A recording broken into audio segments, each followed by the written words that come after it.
नमस्कार दोस्तों, स्वागत आपका मेरे चैनल पे। दोस्तों, जैसा कि आप जानते हैं, इंडिया के पास अभी एक एयरक्राफ्ट कैरियर है और दूसरे का हम निर्माण कर रहे हैं और इसे भी जल्दी ही कमीशन करना था, लेकिन कोविड-19 के चलते अब ये लेट हो गया है और माना जा रहा है अगले साल तक इसे इंडक्ट किया जाएगा। लेकिन दोस्तों, इसके बावजूद भी अब इंडियन नेवी ने एक और प्लान साझा किया है और उसका ये विचार है कि एक तीसरा एयरक्राफ्ट कैरियर भी होना चाहिए और साथ ही 2 एक्स्ट्रा फाइटर स्क्वाड्रन भी होनी चाहिए, क्योंकि चाइना अपने फुटप्रिंट बढ़ाता जा रहा है इंडियन ओशियन रीजन के अंदर। तो इसी से मुकाबला करने के लिए ये सारी चीजें जरूरी है और आज हम इसी के ऊपर बात करेंगे। चलिए दोस्तों, शुरू करते हैं।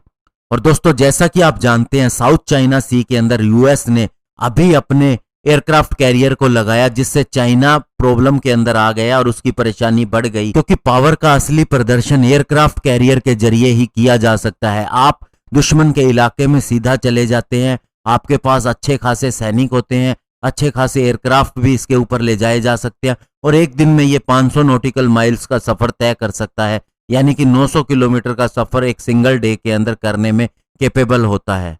और हालांकि इंडिया ने भी इंडियन ओशियन रीजन के अंदर अपने वारशिप सबमरीन लगा रखी हैं, चाइना को सीधा सिग्नल दिया है, लेकिन फिर भी दोस्तों, अभी जैसे कि कैरियर स्ट्राइक ग्रुप का एरिना है, तो ऐसे में इंडिया को थोड़ा सा एज नहीं मिलता बगैर एयरक्राफ्ट कैरियर के। और दोस्तों, सूत्रों का कहना है कि इंडिया का लोकली बना एयरक्राफ्ट कैरियर, इसके बेसिन ट्रायल्स हो जाने थे, ये कोचिन शिपयार्ड के अंदर बन रहा था और इसकी कई चीजें चेक की जानी थी।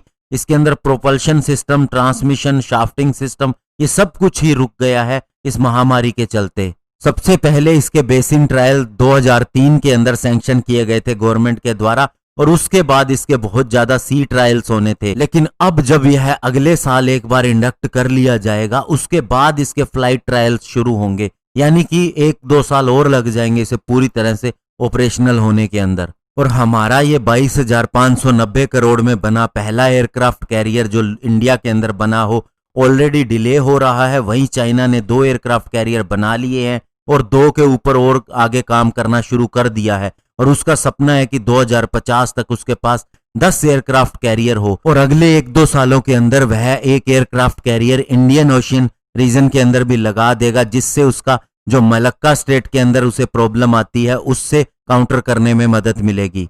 और अभी की अगर सिचुएशन की बात करें तो इंडिया के पास अभी एक पुराना एयरक्राफ्ट कैरियर है INS विक्रमादित्य, जो कि 44,500 टन का डिस्प्लेसमेंट देता है और इसे रशिया के पुराने एडमिरल गोरशकोव एयरक्राफ्ट कैरियर के अंदर चेंजेस करके बनाया गया था रशिया के द्वारा ही।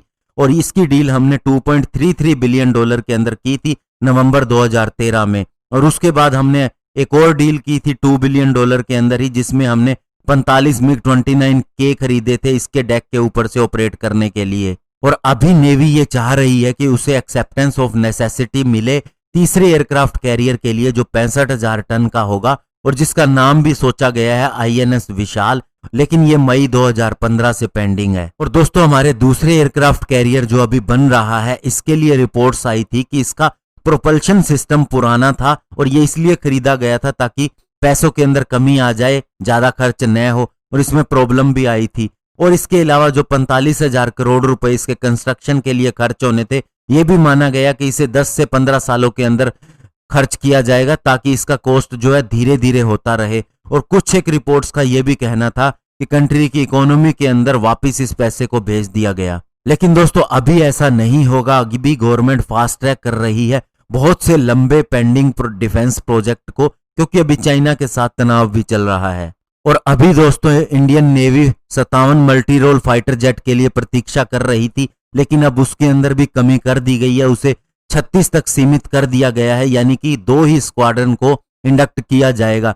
लेकिन अभी इसके ऊपर कोई विचार नहीं है। और दूसरा, हमारा twin engine deck based fighter jet भी 2032 तक ही रेडी हो पाएगा, उसे हरी झंडी दे दी गई है। और जो कंटेंडर के लिए हैं 36 फाइटर जेट के लिए, वे हैं दोस्तों फ्रांस का राफेल, अमेरिका का F-18, स्वीडिश गरिप्पन और रशिया का ही MiG-29K। और दोस्तों, ये बड़ी हैरानी की बात है कि इंडिया ने 1961 के अंदर पहला एयरक्राफ्ट कैरियर खरीदा था, उसे ऑपरेट करना शुरू किया था INS विक्रांत, और उसके ऊपर से सी हाक फाइटर जेट भी रखे गए थे। लेकिन अभी देखिए दोस्तों, इतना टाइम हो गया और हमारा दूसरा एयरक्राफ्ट कैरियर नहीं आया। और चाइना ने जब इसके ऊपर काम शुरू किया तो उसने 2 एयरक्राफ्ट कैरियर इंडक्ट कर दिए हैं और बाकी 2 के ऊपर काम चल रहा है। तो इंडिया को अपनी वही पुरानी ग्लोरी जो कुछ एक चीजों में थी उसे दोबारा हासिल करना होगा, और हम अभी उम्मीद भी कर सकते हैं क्योंकि ऐसा हो भी रहा है। धन्यवाद। जय हिंद।